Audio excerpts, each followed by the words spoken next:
বিএনপির ভেতরে বিএনপির যে সরকার চলছে এখন, সেই সরকারের প্যারালাল ইউনূসের যে ছায়া রয়ে গেছে, সেই ছায়া জামাত এবং এনসিপির সাথে মিলে আরো বড় করে একটি মোটামুটি ঘন ছায়া কিন্তু এই সরকারের সমান্তরাল ভাবে চলছে।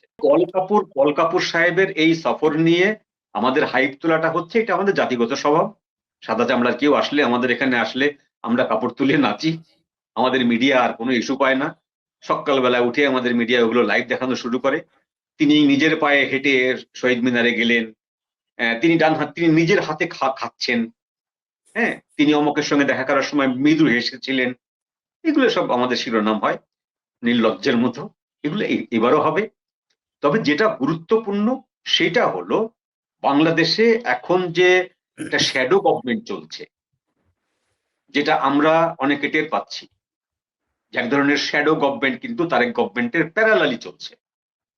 হ্যাঁ, এই শ্যাডো গভর্নমেন্টটা কতখানি পাওয়ার, তারা তারেক রহমানকে বা বিএনপিকে কতটুক স্বাধীনতা দিতে পারে, এবং তারেক রহমান সেই স্বাধীনতার বলে আমেরিকার সাথে কতখানি দ্ব্যর্থহীন ভাবে এগোতে পারে, সেই জিনিসটা দেখার জন্য তিনি ওই শক্তিগুলোর সাথেও বসবেন, জামাতের সাথে বসবেন, এনসিপির সাথে বসবেন, অন্যান্যদের সাথে বসবেন, বসে ভাইবটা নেওয়ার চেষ্টা করবেন যে এরা কত দূর পর্যন্ত বিএনপিকে ছাড় দেবে আর কোন জায়গাটায় যে বিএনপিকে ব্যারিকেড দেওয়ার চেষ্টা করবে।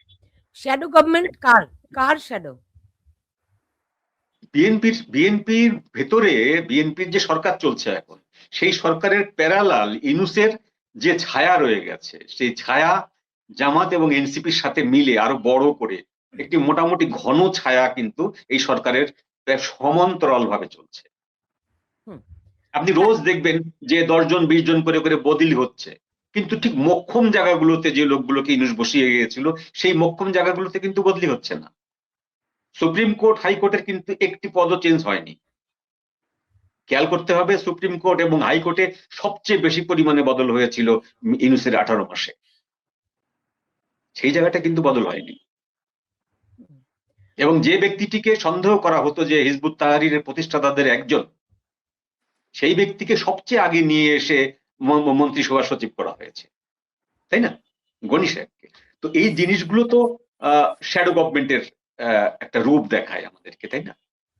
আমরা স্বীকার করি বা না করি, বিএনপি হয়তো স্বীকার করবে না।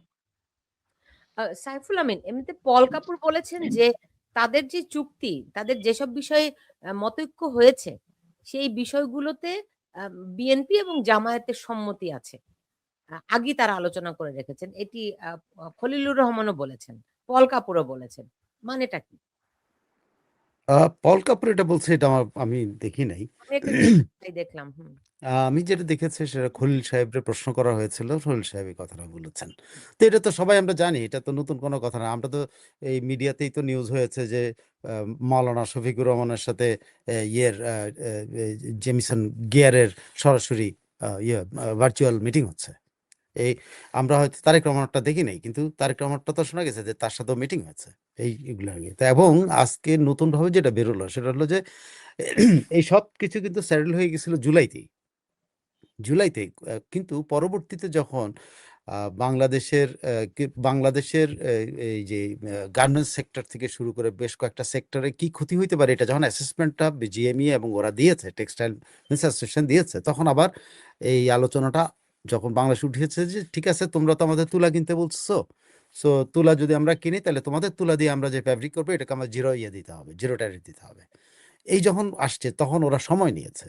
এটা কিন্তু এই চুক্তিটা আজকে বেরোলো প্রথমবার, যে চুক্তিটা জুলাইতে শেষ হয়ে গেছিল, মাত্র 1 দিন 2 দিনের বাকি ছিল যে এর মধ্যে চুক্তি হয়ে যাবে। কিন্তু যখন এই বিষয়টা আসলো যে ওদের তুলা ব্যবহার করব, পুরোটাই ওদের লাভ হবে, আর আমাদের উপরে তারা কিন্তু ঠিকই ট্যারিফটা রাখবে। তাই তখন এই বিষয়টা যখন সামনে নিয়ে আসা হয়েছে, তখন ইউনাইটেড স্টেটস যে ট্যারিফের যাই এটা ইউএসটিআর, তো ইউএসটিআর যখন এটা দেখছে যে এটা তো সহজ আলোচনা করা যাবে, তখন তারা সংশ্লিষ্ট সব মহলে আলোচনা করে এই সময়টা নিয়েছে। এবং দেখেন, আমরা তো দেখেছি শুধুমাত্র মাওলানা শফিকের সাথে এটা হলো মাসখানেক আগে, মানে চুক্তির মাসখানেক আগে তার সাথে কথা হয়েছে, কিন্তু এখন দেখা যাচ্ছে না, তারও আগেই কথা হয়েছে। তারা এক দফা কথা হয়নি, কয়েক দফাই কথা হয়েছে। কারণ জুলাই মাসে এটা কমপ্লিট হয়ে গেছিল এবং বিএনপি জামাতের সাথে কথা বলেই এটা কমপ্লিট হয়েছিল। এবং বিএনপি জামাতের অজ্ঞতা বা সরকারের অজ্ঞতার মধ্যে দিয়ে একটা চুক্তি হচ্ছিল। যখন ব্যবসায়ীরা উঠালো, চিৎকার করা শুরু করে, আমাদের কোনো কথা বলছে না, আমাদের কোনো জিজ্ঞেস করা হচ্ছে না, বিজিএমইএম বিটিএমই, আপনার মনে আছে হাতেম সাহেব, তার বিজিএমএম এরকম বারবার বলছে যা সব আমাদের সাথে কথা বলা হচ্ছে না, গার্মেন্টসের কি ক্ষতি হবে বাংলাদেশের আমরা জানি, আমাদের সাথে কথা বলা হচ্ছে না। তখন কিন্তু এই প্রশ্নটার সামনে আসে, মাহবুব রহমান যিনি সচিব তিনি এই জিনিসটা পিক আপ করেন, পিক আপ করে যে বিজিএমই কি প্রস্তাব দিয়েছে এবং বিটিএমই কি প্রস্তাব দিচ্ছে, এই প্রস্তাবগুলো নিয়ে আসে খোলামেলা যখন কথা বলছে, তার দেখছে সত্যি তো এখানে পুরোটাই আমেরিকা সুবিধা নিয়ে যাচ্ছে, আমাদের গার্মেন্টস সেক্টর কিন্তু বিপদে পড়তেছে, যেটা বিটিএমই বলছে। তখন আবার যায় এই দ্রুত, যে আপনার মনে আছে তখন কিন্তু বিটিএমই এবং বিজিএমই কিন্তু চাইছিল যে আমাদেরকেও নিয়ে যান, আমরা কথা বলি, মনে আছে যে এটা কিন্তু অনেক বড় আছে, যে গার্মেন্টসের এত বড় একটা ব্যাপার, বিটিএমই বিজিএমই কেন সাথে নিলে তো ওরাও কথা বলতে পারে, এবং ওরা এইভাবে বলছে যে আমাদের তো অনেক লোক আছে যাদের মাধ্যমে আমরা লবিং করতে পারি। তখন খুল্লুর রহমান বলছে লবিং এর দরকার নেই। তারা কিন্তু এইসব কথা বলছে এবং ওই সময় যায় এই লিঙ্গারটা হয়েছে, নাহলে চুক্তি কিন্তু জুলাইতে হয়ে গেছিল, যখন নন ডিসক্লোজার এগ্রিমেন্টটা হয়ে গেছে। পুরো চুক্তির একটা পার্ট কিন্তু নন ডিসক্লোজার এগ্রিমেন্ট, এটা কিন্তু অনেক আগে গেছে, এটা কিন্তু একসাথে হয়নি, এটা আগে ওই জুলাইতে যে সময়টা হুল্লুর রহমান বলছে সে সময় হয়ে গেছে, কিন্তু বাকি যে পার্টটা, বিজনেস পার্টটা, যে ট্যারিফ পার্টটা, এই ট্যারিফ পার্টটা এটা দেরি হয়েছে এই পর্যন্ত। এটা তড়িঘড়ি করে, যেটা অনেকেই, আমি দেখলাম যে সিবিডির মতো একটা প্রতিষ্ঠান যারা একটা আহাম্মকের মতো আচরণ করছে, তাদের তো আমাদের চেয়ে তাদের জানার কথা বেশি, কারণ তারা এইসব বিভিন্ন কমিটির মধ্যে, তারা এই দেবপ্রিয় ভট্টাচার্য, মোস্তাফিজুর রহমান সবাই বিভিন্ন কমিটির মধ্যে আছে, তারা জানলো না কেন?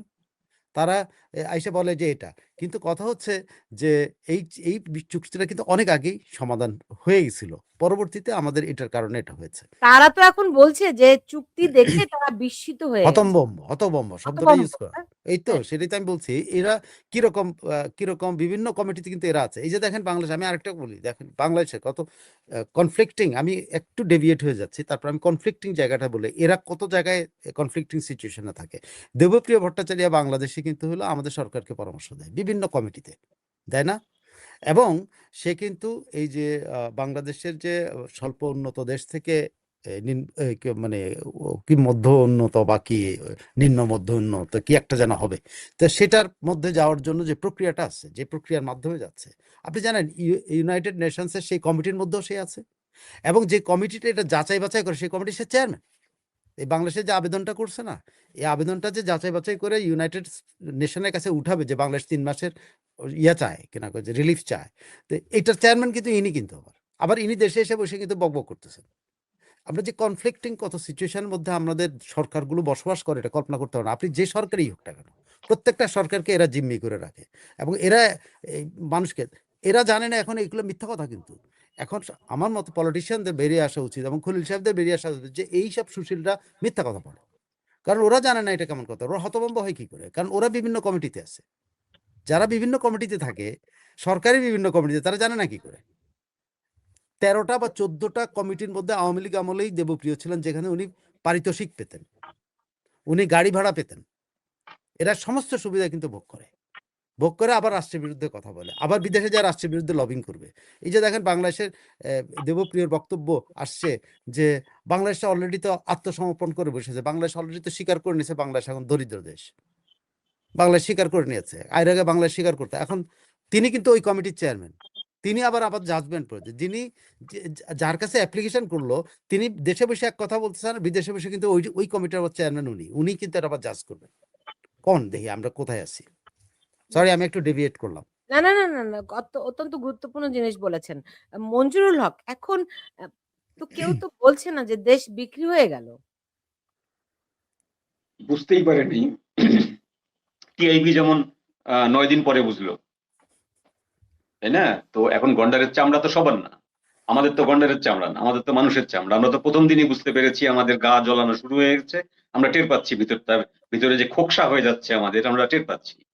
আমরা আমাদের লেখার মাধ্যমে, বলার মাধ্যমে সেটা বলার চেষ্টা করেছি যে কোন কোন জায়গায় বাংলাদেশ মরতে যাচ্ছে, কোন কোন জায়গায় বা বাংলাদেশের পা পিছলে যাবে, কোন কোন জায়গায় যে মুখ থুবড়ে পড়বে, আমরা স্পষ্ট করেছি। কিন্তু তারা এখন 9 দিন পরে এসে, 15 দিন পরে এসে আকাশ থেকে পড়ার ভান করছেন, এগুলো তো বদমাইশি, এগুলো তো ইচ্ছা করে বদমাইশি করছে তারা, তারা সব জানে, তারা সব জানে। এমনকি তাদেরকে জানানোও হয়েছে, ভারতের পক্ষ থেকে তাদেরকে জানানো হয়েছে যে আমাদের কোনো আপত্তি নেই, তোমরা আমেরিকার সাথে কোন চুক্তি করছো কি করছো না, কিছু যায় আসে না আমাদের, বিষয়টা ভেবে দেখো। হুম। জিরো ট্যারিফ মানে কি জিনিস, বিষয়টা ভেবে দেখো যে আমেরিকা থেকে তুলা আসতে কত জাহাজ ভাড়া লাগে, কতদিন সময় লাগে, এবং সেই তুলা দিয়ে এখানে ইয়ার্ন তৈরি করে সেই ইয়ার্নের সাথে ইয়ার্নকে যখন কাপড়ে রূপান্তরিত করবে, সেই কাপড়ে রূপান্তরিত করার আগের যে অ্যাক্সেসরিজ গুলো, সেগুলো আবার আমেরিকা থেকে আনবে না চীন থেকে আনবে না ভারত থেকে আনবে, সেটা তোমাকে নির্ধারণ করতে হবে। চীন থেকে আনতে গেলে নিষিদ্ধ, ভারত থেকে আনতে গেলে আনতে পারবা না, আমার কাছ থেকে নেওয়ার জন্য তুমি প্রতিজ্ঞাবদ্ধ, সুতরাং আমার কাছ থেকে নিতে হবে। আপনাকে বোতামটা পর্যন্ত যখন আমেরিকা থেকে আনতে হবে, সেই যে অ্যাসেম্বলিং করা জিনিসটা যখন আপনি আবার পাঠাবেন জিরো ট্যারিফে, ওই জিরো ট্যারিফ থাকবে না, এটা 23 থেকে 24% ট্যারিফের উপরে চলে যাবে কস্টিং এ। এই কস্টিংটা গার্মেন্টস মালিকরা বোঝে, বিজিএমই এর লোকরা বোঝে, ওই জন্য ওরা টের পাচ্ছে যে কোন জায়গা দিয়ে ওদের সর্বনাশটা হতে যাচ্ছে। কিন্তু এই জিনিসটা আবার এই টেকনোক্র্যাট লোকরা বোঝে না, এই মন্ত্রীরা বোঝে না, টেকনোক্র্যাট যারা আছে এরা বোঝে না, এরা বুঝতেই চায় না বিষয়টা, কারণ এরা তো আর গার্মেন্ট চালায় না, এরা শ্রমিক হ্যান্ডেল করে না, এরা সারা জীবন খালি হাততালি পায়, আর ওই প্রতিটা স্লোগানের সাথে সাথে একটা সহজ স্লোগান, এতেই তারা খুশি। তো যে সর্বনাশটা হয়ে গেছে ওইটা থেকে ফেরার কোনো রাস্তা নেই। সবচেয়ে দুঃখজনক হলো যে 33 বছরের চুক্তি, এটা অটোমেটিক্যালি এটা নবায়ন হবে সরকারে যেই থাকুক, এবং যদি এটা থেকে আপনি সরে আসতে চান, তাহলে আন্তর্জাতিক যে আইন আছে চুক্তি থেকে সরে যাওয়ার, সেই আইন অনুযায়ী আপনাকে কম্পেনসেশন দিতে হবে, এবং সেই পরিমাণটা এত বড় যে বাংলাদেশের বাজেটটা শেষ হয়ে যাবে, জাতীয় বাজেটের সমান একটা অঙ্ক আপনাকে পরিশোধ করতে হবে পেনাল্টি হিসাবে, আপনি সরতে পারবেন না এই জায়গা থেকে। তো এত বড় একটা জিনিস আপনি জুলাই থেকে গবেষণা করুন আর মে থেকে গবেষণা করুন, আপনি যখন এইটি বাস্তবায়ন করছেন, কোন টাইমে বাস্তবায়ন করছেন? আপনি জানেন যে এইটি সুপ্রিম কোর্টে এই জিনিসটা, ট্রাম্পের এই জিনিসটা সুপ্রিম কোর্ট থেকে বাতিল হয়ে যাচ্ছে, এবং বাতিল হওয়ার মধ্যেই আমাদের নির্বাচনটা হয়ে যাচ্ছে। তখন যদি এসে পরিস্থিতি ঘোলাটে হয়ে যায়, সেই জন্য নির্বাচনের 3 দিন আগে রাত 10টার সময় আপনাকে চুক্তিটা সই করতে হবে। সব জানে, সবাই জানে। এখন এই যে জানে কথাটা খলিলুর রহমান সাহেব স্বীকার করছেন কি জন্য? এটা কিন্তু পল কাপুরের বিষয় না, পল কাপুর এই চুক্তির মধ্যে নেই, পল কাপুর প্রশ্নও করেননি যে এটি জনগণ জানে কিনা, তাতে ওর কিচ্ছু যায় আসে না, জনগণ জানলো কি জানলো না, স্টেক হোল্ডার গভর্নমেন্ট, সে জানলেই চলবে। এখন পল কাপুরের হয়ে এই কথাটা সরকারের হয়ে ব্যাখ্যা দিচ্ছেন খলিলুর রহমান সাহেব যে এটা বিএনপি জামাত আগে থেকে জানতো, অর্থাৎ ইনুসকে উনি বাঁচিয়ে নিচ্ছেন। দোষটা যে ইনুসের ঘাড়ের উপরে পড়বে যে তুমি বিএনপি জামাতকে জানাওনি, না জানিয়ে এটা করেছো, তা যেন না হয়, সেই জন্য ইনুসকে বাঁচিয়ে নিয়ে উনি বিএনপি এবং জামাতকে ইনুসের সঙ্গে প্যাক্ট করে নিলেন, যে আমরা সবাই জানতাম। এই সবাইয়ের ভেতরে কিন্তু দেশের জনগণের কেউ নেই।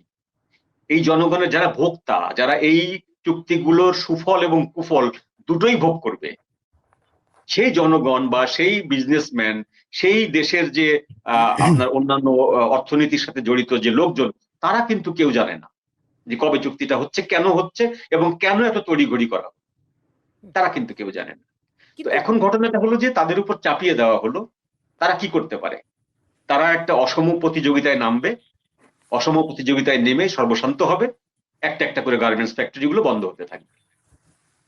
একটা অশনি সংকেত আপনাদেরকে আমাদেরকে অলরেডি একজন মন্ত্রী দিয়ে দিয়েছেন জ্বালানি বিষয়ে, বিদ্যুৎ মন্ত্রী জ্বালানি বিষয়ে আমাদেরকে অশনি সংকেত দিয়ে দিয়েছেন। উনি না দিলেও আমরা জানতাম যে বাংলাদেশের স্টক কত দিনের।